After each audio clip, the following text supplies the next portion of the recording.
bonjour à tous, je suis ravie donc de vous retrouver. Alors sur Eternal Sunshine, vous savez cette émission que nous avons conçue avec Cité Radio pour mettre de l'optimisme, de la lumière en fait sur des fois ces zones d'ombre qui nous perturbent au quotidien. Là l'idée c'est vraiment en fait de mettre en avant des personnes qui se bougent, qui en fait vont de l'avant, qui inventent, qui rassemblent. Et là on a une édition spéciale, vous savez, sur donc bien les candidats des municipales de Tours. Ils sont prêtés au jeu. Là, nous avons donc Xavier Datteux. Merci à vous d'être parmi nous, à côté de Cité Radio. Merci de me recevoir. Eh bien, écoutez, alors, vous savez, dans cette idée que nous avons de l'émission, c'est vraiment d'être sur la découverte de ce que vous êtes vous, de ce qui vous anime, de ce qui vous fait vibrer. On va bien sûr parler de votre programme et du collectif, ceux qui sont derrière vous. Alors, en effet, on va vous découvrir, on va commencer comme ça. Alors, on a mis cette petite rubrique, on l'a appelée mais t'es qui vous? Ça vous va? Ça vous perturbe pas trop? Pas du tout. C'est super. Alors vous allez m'arrêter, on va commencer déjà. Je vais commencer un petit peu à parler de vous. Vous êtes né à Tours, je ne me trompe pas. Vous avez 54 ans. Je précise à Paulbert. À Paulbert. C'est très important pour moi. Ah mais oui, puisque c'est mon quartier aussi. Voilà. Qu'est-ce qu'il est Nous magnifique. avons au moins un point commun. Ah oui, c'est magnifique ça. Vous avez 54 ans, je ne me trompe pas? C'est ça. Vous êtes fils de commerçant, vous avez vous-même été gérant d'entreprise également. Vous avez fait partie du cabinet de l'ancien maire de Tours, Jean Royer. Et puis, vous avez été nommé adjoint au sport sous Serge Barbarie. Et puis derrière ça, à son départ pour le Sénat en 2017, eh bien vous avez de peu, vous auriez pu prendre le poste de maire de Tours. Et puis égalité parfaite avec Christophe Boucher, vous êtes qui a été choisi donc au bénéfice de l'âge. Vous êtes là aujourd'hui pour proposer votre candidature avec un collectif, une liste que vous avez donc baptisée. Vous plus nous égale Tours. Alors, c'est assez intéressant parce que c'est vrai, chaque candidat a donné un nom à sa liste. Alors pourquoi vous, en fait, avoir pensé à cette idée-là? Mais déjà, je n'envisageais pas de d'avoir un slogan dans lequel il n'y ait pas de Tours. Parce que je dois vous avouer qu'une de mes particularités, c'est d'être chauvin. Ah, donc je descends. Vous êtes un amoureux, c'est ça, de votre Touraine. Vous savez, moi, ça fait des années maintenant, des décennies que je respire, je transpire Tours en permanence. Oui. Donc voilà, aux quatre coins de la ville. Et ça me paraissait évident, cette association, pour remettre un peu de lien, qui a été considérablement détendu ces derniers temps, entre la population et ses élus, qui ne font qu'un. Et le 1, c'est Tours. Très bien. Eh bien, écoutez, alors, pour commencer, en fait, vous savez, on nous demandait à chaque candidat d'apporter un objet qui, parle de vous, de votre sensibilité, d'une passion, d'un souvenir. Alors, qu'est-ce que vous nous apportez, vous, comme objet? Alors, je vais apporter une clé, en fait. Il y en a deux, mais c'est une clé. C'est pas la clé du bureau de maire de Tours, parce qu'il n'y a pas de clé, c'est un badge pour entrer dans le bureau. C'est simplement, dans l'esprit, la clé, c'est celle qui ouvre les portes donc de la discussion et qui permet aussi de résoudre les problèmes. Donc, si j'aurais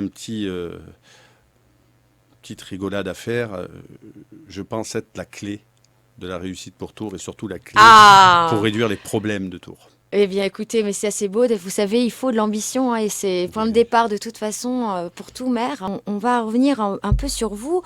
Quand on a fait des micro-trottoirs, on a posé cette question, vous savez, aux habitants des Hauts-Tourangeaux.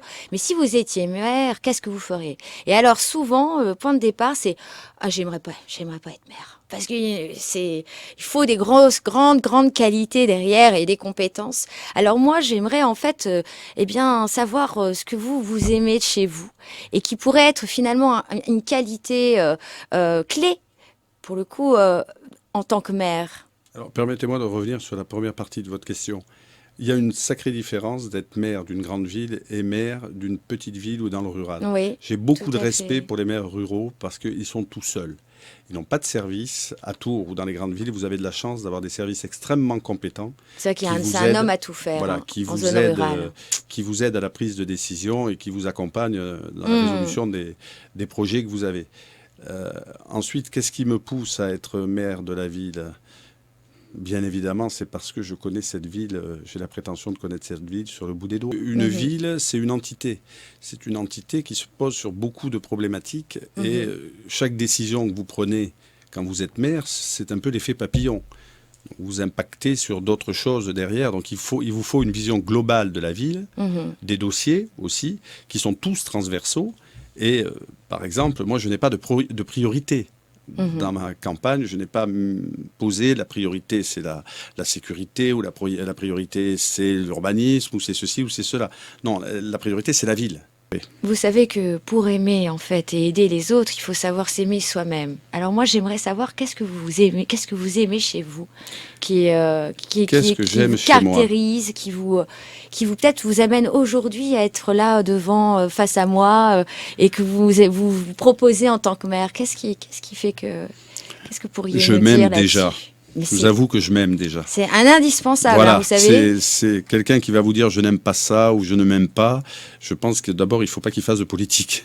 Parce que sinon, Ouais. c'est compliqué. Qu'est-ce que j'aime chez moi? Mais qu'est-ce qui ferait que vous ne seriez pas aligné est-ce qu'il y a quelque chose qui est vraiment ancré et qui ferait que vous sentiriez bancal si il n'y avait pas ce pendant-là? Ah, sur mon équilibre, c'est ma famille, bien évidemment, mes Oui, amis. Ma famille et mes amis. Ça, c'est un équilibre que j'ai et je les ai depuis longtemps. Donc, ma famille, oui. Et parce que mes votre amis famille, aussi. c'est des valeurs. Quelles sont les valeurs qu'il y a, par exemple, au sein de votre famille? Ah, ben, la famille n'a pas de défaut, déjà. Puis la famille, elle est fidèle, elle est loyale, elle est accompagnante dans les hauts et dans les bas. Et c'est la filiation. Vous savez, un jour, j'ai un journaliste qui m'a posé la question si vous deviez mourir et avoir une boisson à prendre, qu'est-ce que vous boiriez si vous devez juste avant de mourir? Et j'ai pas réfléchi longtemps et je lui ai répondu une chose qui a été assez curieuse le lait, le sein de ma mère, j'ai Ah dit. oui, oui.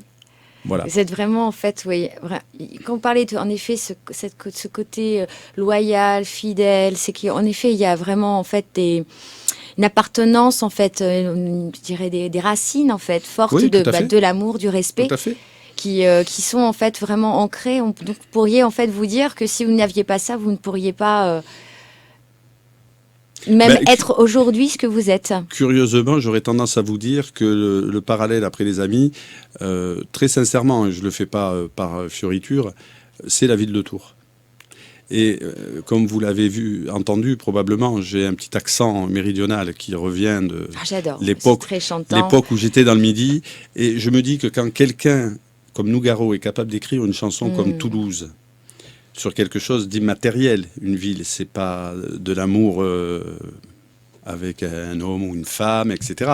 C'est une ville. Avoir cette capacité à écrire de cette façon-là une chanson pour une ville, ben, je n'ai pas son talent et alors ça me perturbe considérablement. Mais je comprends ce que vous voulez dire parce que c'est vrai, on a autant cet attachement, vous savez, quand on va dans la nature, Hmm. qu'on se retrouve en montagne ou au C'est bord ça. de mer, mais quand on est dans sa ville, c'est de la même manière. C'est vrai qu'on ressent une âme. Hmm. C'est ça que vous voulez nous dire, en C'est tout fait. à fait ça.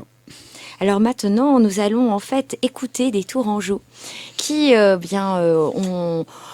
Johan, notre animateur aussi, qui est ici, a souhaité aller voir des Tourangeaux, Tourangelles pour qu'ils puissent s'exprimer et se projeter. S'ils étaient maires, qu'est-ce qu'ils feraient? Ou alors, s'ils avaient leur future mère devant eux, qu'est-ce qu'ils aimeraient leur dire? Bonjour Patrick, Bonjour Johan. nous sommes aujourd'hui là pour parler logement et éco-construction. Donc vous êtes architecte auprès de Renovela, une entreprise d'éco-construction. Qu'est-ce que vous auriez envie de dire au maire, au futur maire Tourangeau sur le logement? J'aurais envie de lui demander de l'inviter à mettre le paquet, vraiment, mais le paquet, sur la rénovation des maisons existantes, des copropriétés existantes aussi. Pourquoi? Parce qu'on le sait, l'enjeu de la transition écologique, c'est un enjeu majeur, pas que pour nos enfants, mais pour dès maintenant. C'est-à-dire que c'est un enjeu pour garder notre ville habitable et heureuse, un lieu où il fasse bon vivre. Et c'est aussi un enjeu de limiter la précarité énergétique. On le sait tous, des passoires thermiques, ça coûte cher parce qu'on dépense de l'argent pour du gaz, pour du fioul, etc. Donc il y a des incidences, des répercussions dès demain de la rénovation énergétique des bâtiments, à savoir que les factures énergétiques vont s'effondrer. Voilà, donc ça, les ménages le verront sur leurs factures. Et ensuite, il y a un vrai enjeu de créer de l'emploi. Et c'est de l'emploi ici sur Tours. Bonjour Véronique, donc vous êtes présidente de l'association des habitants du quartier des Fontaines. Bonjour, on est ici pour parler des municipales. Qu'est-ce que vous feriez si vous étiez à la place des futurs candidats et que vous arriviez à la tête de la ville de Tours, Véronique? Bien sûr, la sécurité qui revient assez souvent, plus de caméras, à condition que celles-ci soient exploitées parce que, à mon avis, ce n'est pas le cas, c'est pour peut-être permettre aux gens de se dire on est plus en sécurité parce qu'il y a une caméra, mais elles ne sont pas forcément branchées ou exploitées. Ça, c'est clair. Bonjour Simon. Bonjour. Donc tu es étudiant et président de l'association autour du journalisme de l'EPJT, donc l'école publique de journalisme de Tours. C'est ça.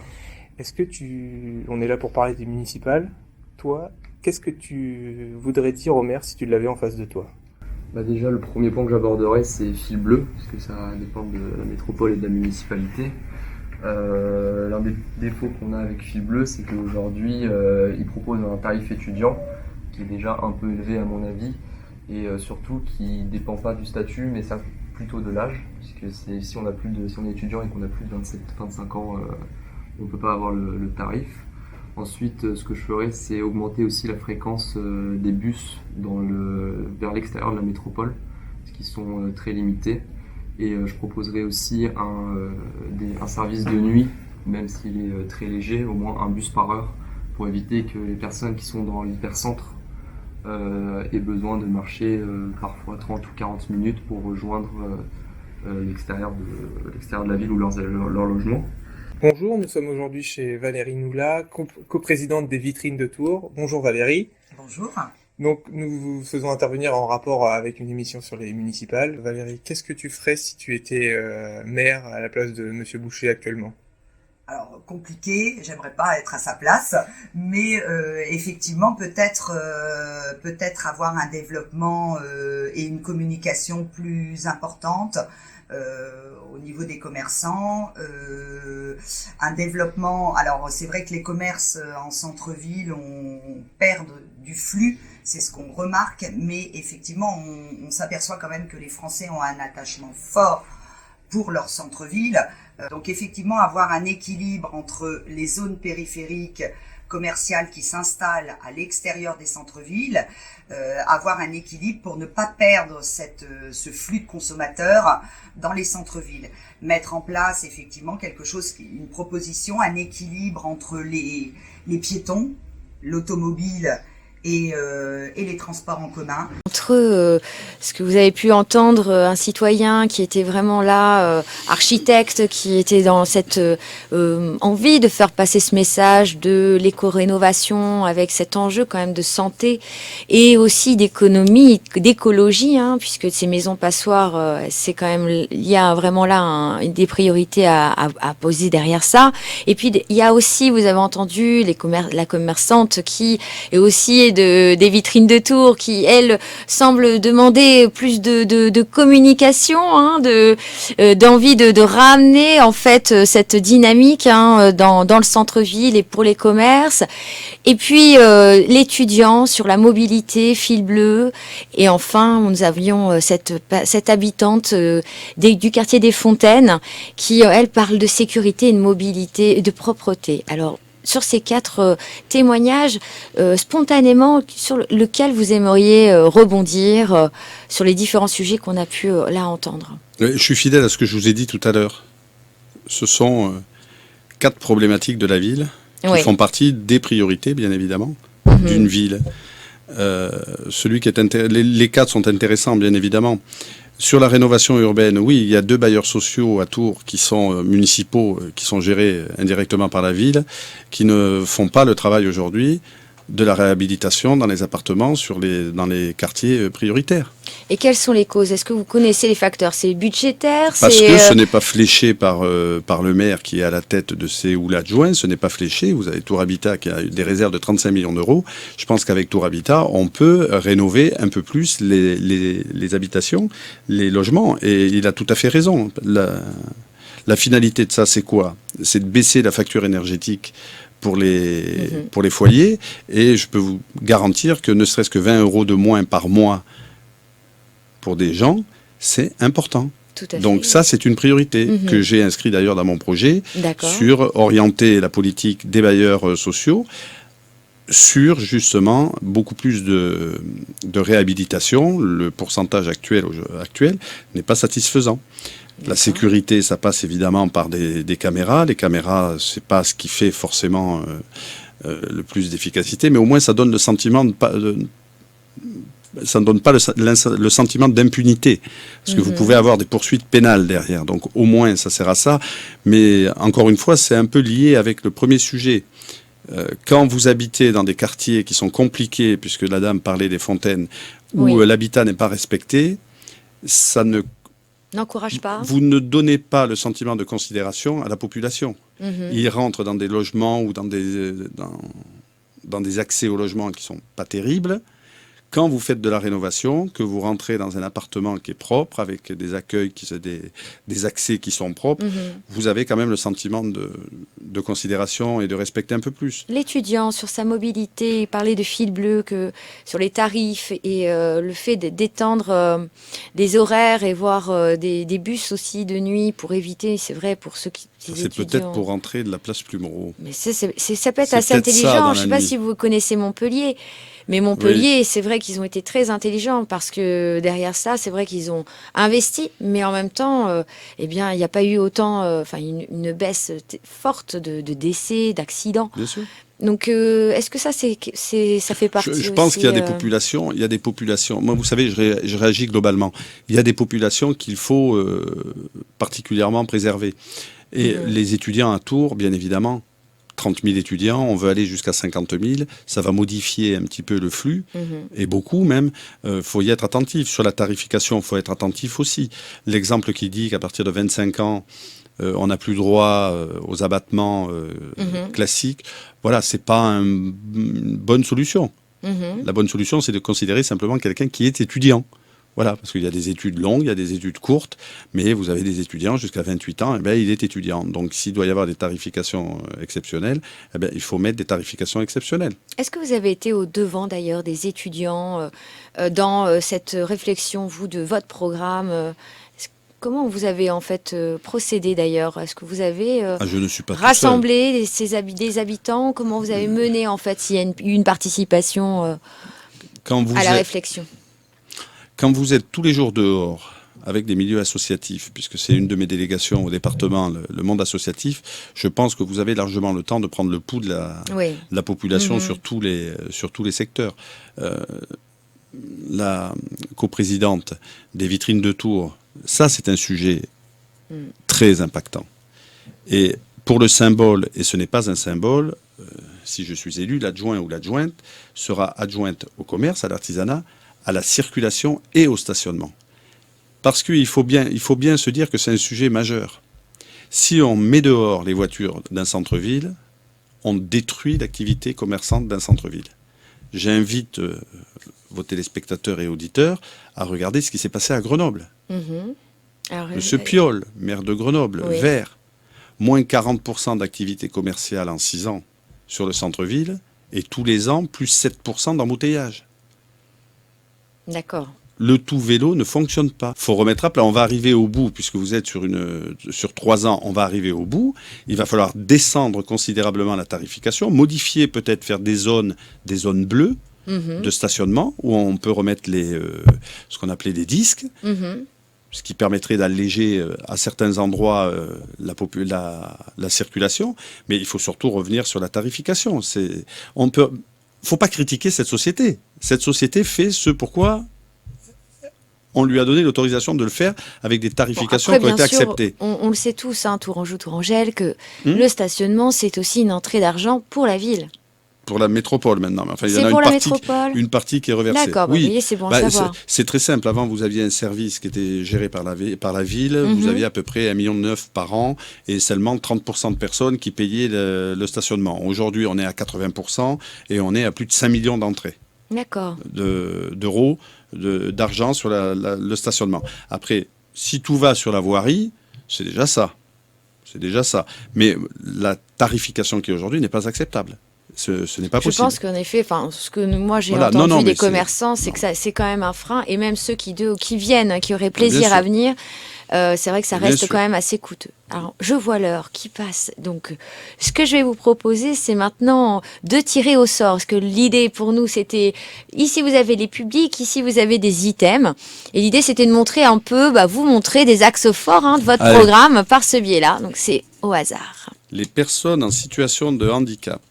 Alors, en effet, c'est le sujet de l'inclusion quelque part. Comment, en fait, vous avez pensé cette ville inclusive pour ces personnes? Je pense que la première priorité, c'est le plan de déplacement.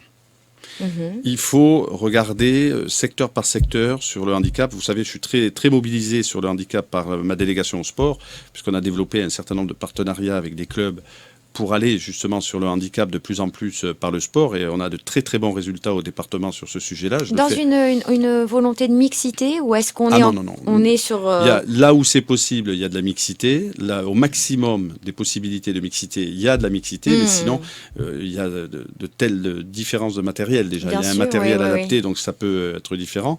Mais moi, je pense que la priorité par rapport au handicap à Tours, c'est sur la circulation, sur le déplacement. Le déplacement est hasardeux. Il y a 30 ans, aujourd'hui, un certain nombre d'adjoints ont pris des fauteuils roulants pour descendre la rue nationale, l'avenue de la rue des Halles, pour voir ce que c'était l'encombrement des trottoirs. La sécurité. Alors, ce sujet de la sécurité, on a parlé un petit peu là tout à l'heure avec donc cette habitante du quartier des Fontaines, plus globalement. Alors, pour vous, c'est un sujet, donc, comme vous me disiez, tous les sujets sont importants pour vous. Ce sujet-là particulièrement, est-ce qu'il y a des actions concrètes que vous aimeriez en fait partager Tout le monde parle d'augmentation d'agents.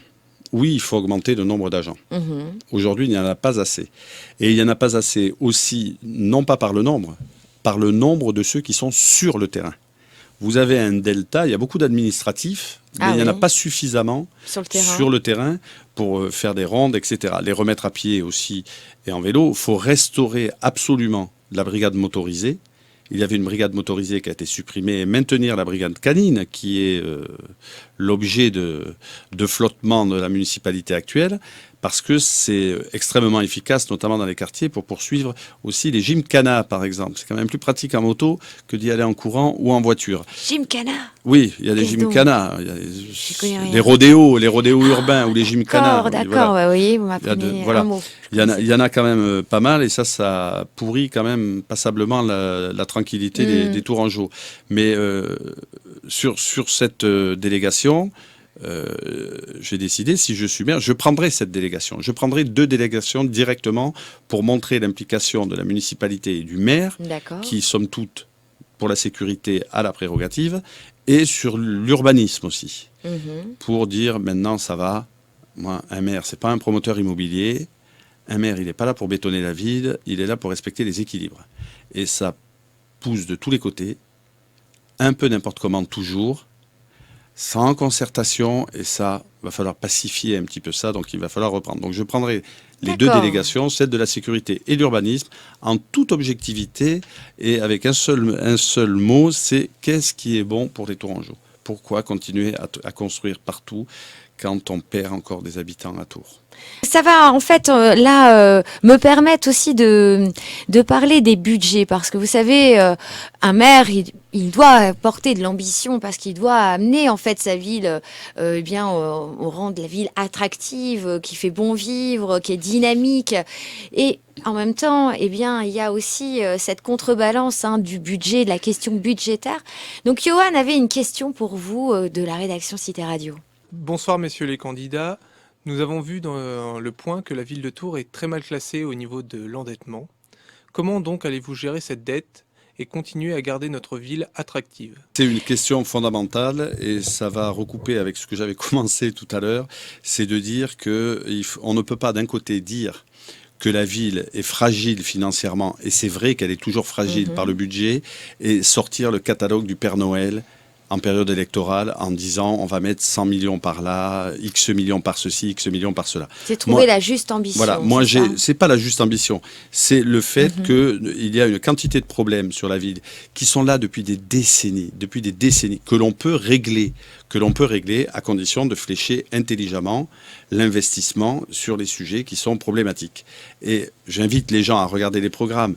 Arrêtons, on décrédibilise la parole politique dans la mesure où on continue ce cinéma de promettre tout et n'importe quoi. Alors comment vous, par exemple, vous pouvez gérer donc cette dette, puisque c'est vrai que je vous ai pas précisé l'information, mais c'est vrai que la ville de Tours est au 18e rang sur 20 des villes les plus endettées, avec 2880 euros de dette par habitant, donc de l'IFRAP, c'est le classement de l'IFRAP. Écoutez, à revoir si une erreur. Je pense qu'on est plutôt aux alentours de 1500 euros par habitant. C'est en tout cas, oui. En tout cas, c'est déjà beaucoup, hein. Mais c'est déjà pas mal. Oui. Mais en tout cas, c'est vrai que cette question de comment allez-vous gérer cette dette, tout en continuant à rendre en fait votre ville aussi attractive. Mais de toute façon, vous savez, quand vous gérez la dette, vous avez en face le montant de l'investissement. Il faut continuer de descendre la dette. Elle a continué. Le swap est plus là, ils sont en train d'écréter, donc là le travail... Le swap, vous pouvez expliquer ce que le c'est ? swap, c'était un truc extrêmement tordu qui... alors, je ne suis pas un spécialiste de finances locales, mais je pense que on en a suffisamment entendu parler. C'est une façon de faire un emprunt à un moment qui était avec des intérêts astronomiques, qui fait qu'il a fallu le renégocier, et il y a des crêtes de budget à l'heure actuelle de désendettement qui sont compliquées. Il y a encore des années compliquées pour la ville. Il faut continuer de faire ce que l'on fait, ça c'est certain, mais il faut être très attentif sur le fléchage de l'investissement. Quelqu'un qui vous dit « Ah non, on n'a pas d'argent », c'est faux. C'est faux. Il y a toujours de l'argent dans une ville. La seule chose qui compte, c'est ce que vous avez décidé. Vous ne pouvez pas dire « J'ai pas d'argent pour faire ça ». Non, vous n'en avez pas parce que vous avez choisi de faire ça. Moi, je n'aurais pas choisi de faire les illuminations partout dans la ville. J'aurais préféré rénover 1 ou 2 ou 3 gymnases où il y a des enfants qui ont 8 degrés le matin parce qu'on n'a pas fait les travaux. C'est des choix, donc on ne peut pas dire qu'on n'a pas d'argent. Est-ce que vous auriez quelque chose donc à vouloir dire en fait aujourd'hui aux Tourangeaux qui vous écoutent ? Je pourrais faire une déclaration d'amour aux Tourangeaux. Ah oui, parce ça, que quand vous êtes... Mais oui, forcément, qu'est-ce que vous voulez ? Quand vous êtes aussi imprégné que moi de cette ville, quel est l'objectif que vous avez ? C'est de la rendre encore plus belle, de la rendre encore plus douce, encore plus facile à vivre. Mais vous savez, la ville de Tours, c'est la population tourangelle. Les Tourangelles, c'est un peu comme les tsunamis. On ne voit pas, tout se passe dessous, et puis un jour, vous avez une vague. Et on prend une vague dans la tête et on se dit ah oui, quand même, faut pas trop non plus les prendre pour des oiseaux. Voilà, et de dire qu'il faut être réaliste. Il y a des choses que l'on peut faire, il y a des choses que l'on ne peut pas faire aujourd'hui. Moi, mon job aujourd'hui pour eux et pour la ville, c'est de régler enfin un certain nombre de problèmes tout en respectant des équilibres de développement. Mais comme vous l'avez suggéré tout à l'heure, il faut surtout très bien travailler avec la métropole, avec le département, bien évidemment, avec la région. Ce qui n'est pas le cas aujourd'hui, et c'est bien dommage. Mais écoutez, Xavier Datteux, merci beaucoup parce que je trouve que vous avez été aussi dans une spontanéité d'échange. Vous nous avez dévoilé aussi des moments qui sont de ce que vous êtes, une part de vous, qui est importante, je pense, aussi pour les Tourangeaux et Tourangelles. Je dirais même Tourangelle, Tourangeau, mais je passe le masculin. Non, mais vous voyez comment je suis. C'est la parité, vous avez raison. Vous savez, je suis une femme moderne, c'est pour ça. C'est la vraie parité. Donc, écoutez, en tout cas, merci. Je remercie aussi l'équipe technique, Guillaume, Bruno, Johan de la rédaction. Vous avez été super. Et puis, vous, merci aussi d'être fidèle à Cité Radio. Et je vous dis à bientôt.